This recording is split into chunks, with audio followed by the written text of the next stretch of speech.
There was once a day that I would pray. Dito guys, maggagawa muna tayo ng account kay Orus. Tayo po ay magre-register ng BIR natin, kailangan muna natin gumawa ng account kay Orus. I-click po muna natin tong new registration, then pipili po tayo dito sa non-individual or kaya individual.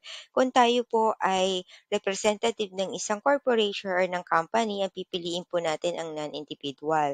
Pero kung magre-register po tayo para sa ating business, ang pipiliin natin ay individual. Okay, then i-click po natin yung individual. Mapapansin nyo po dito sa right side ng screen yung application for registration of individuals. Okay, so itong mga documents requirements na to, ito po yung kailangan natin i-ready kasi kakailanganin natin yan i-upload mamaya sa pagre-register natin. Then, pag in-scroll up mo siya, makikita mo dito sa baba yung create an account and log into Orus. So, since tayo, ang gagawin natin sa tutorial na to, ay gagawa muna tayo ng account kay Orus. I-click natin tong create an account. Pag-click po nito, makikita nyo dito yung itong agreement. Then, mas okay po, ina-advise po ng BIR na kailangan natin mas basahin to lahat bago po natin siya i-click yung box dito. Okay?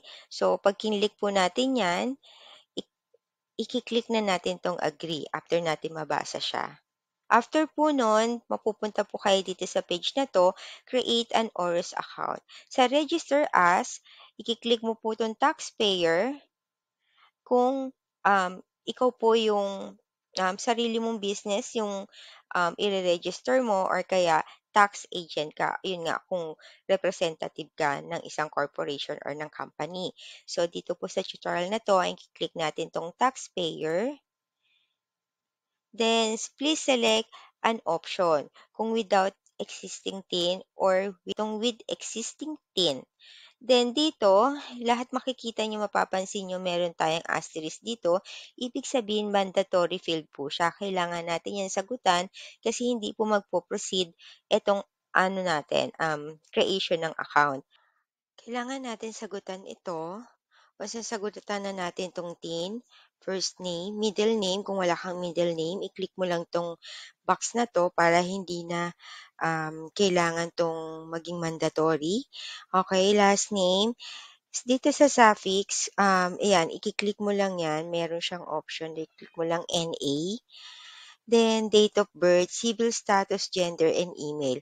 Guys, dito naman sa email, napaka-importante nito kasi kung ano man ang magiging transaction natin kay BIR, ito na yung magiging permanent na email address natin sa kanila.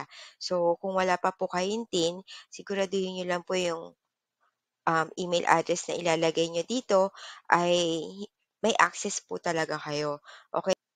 Kung meron naman na kayong TIN, kung anong email address ang nilagay nyo, nung time na nag-register kayo, kailangan yun din yung ilalagay nyo dito para hindi kayo magka-problema sa application nyo dito sa Orus.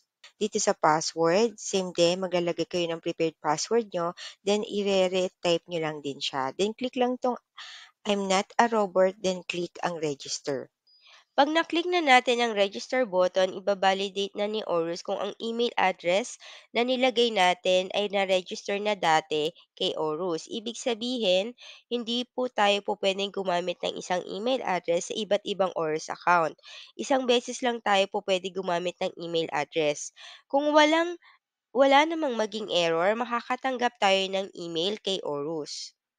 Ganito ang sample email na matatanggap natin kay Orus. Sa baba may makikita tayong link at i-click natin ito para ma-redirect tayo sa Orus site.